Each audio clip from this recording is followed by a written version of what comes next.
থামছি কেমন? কারণ এই যে বল্লভভাই প্যাটেলকে কি বললাম, লৌহ মানব। কেন লৌহ মানব বলা হলো জানো তো?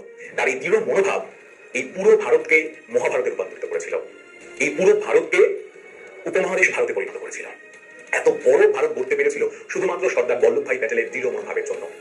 যাই হোক, সর্দার বল্লভভাই প্যাটেলের দৃঢ় মনোভাব, স্বরাষ্ট্র সচিব ভিসি মেননের কূট কৌশল এবং স্বাধীন ভারতের প্রথম গভর্নর জেনারেল লর্ড মাউন্ট ব্যাটেনের সহযোগিতায় দেশীয় রাজ্যগুলি ভারত ভক্তির জন্য সচেতন হয়ে ওঠে। লৌহ মানবের লৌহ রূপ, অনমনীয় মনোভাব ও সামরিক অভিযানের পাশাপাশি দেশীয় রাজ্যে প্রজা বিদ্রোহের আশঙ্কা এক কথায় রাজ্যের নেতৃত্ব সমূহকে ভারত ভক্তি দলিলে স্বাক্ষর করতে বাধ্য করেছিল। ফলস্বরূপ 226টি দেশীয় রাজ্য ভারতের অন্তর্ভুক্ত হয়ে যায় আর 275টি দেশীয় রাজ্য 5টি পৃথক প্রদেশে পরিণত হয় এবং অবশিষ্ট 61টি দেশীয় রাজ্যকে 7টি কেন্দ্রশাসিত অঞ্চলে যুক্ত করা হয়। বোঝা গেছে? খুব মন দিয়ে শুনলে তো?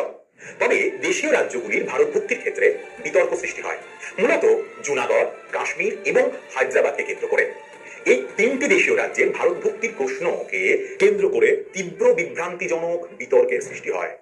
অর্থাৎ এই তিনটি রাজ্য ভারতে যাবে না পাকিস্তানে, এই নিয়ে একটা বিরাট বিতর্কের সৃষ্টি হচ্ছে। আর এই বিতর্ক জানতে পরবর্তী ভিডিও ক্লিপের অপেক্ষা করতেই হবে। দেশীয় রাজ্যগুলোর মধ্যে সবচেয়ে বড় রাজ্য ছিল হায়দ্রাবাদ। 1947 সালের 18 জুলাই ভারতের স্বাধীনতা আইন পাশ করা হয়। লৌহ মানব বলা হয় বল্লভভাই প্যাটেলকে।